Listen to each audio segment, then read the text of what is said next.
Good morning বন্ধুরা। আজকে হচ্ছে 12ই জানুয়ারি, খুব একটা গুরুত্বপূর্ণ দিন।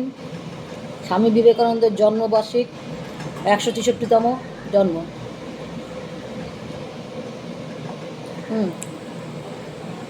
ও স্মরণীয় দিন,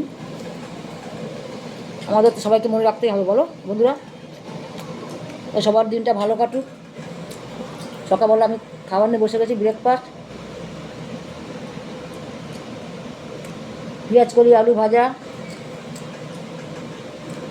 আর তোমার হচ্ছে বাঁধাকপি আলুর তরকারি, বাঁধাকপি দিয়ে আলু দিয়ে ভাজা, গরম গরম রুটি, বাঁধাকপি আলু ভাজা আর পেঁয়াজ কলি ভাজা। খুব ভালো লাগে জানো বন্ধুরা খেতে।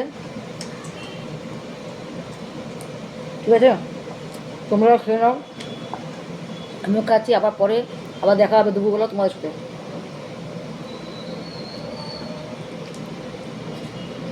বাই বন্ধুরা, তোমার দিনটা ভালো কাটুক।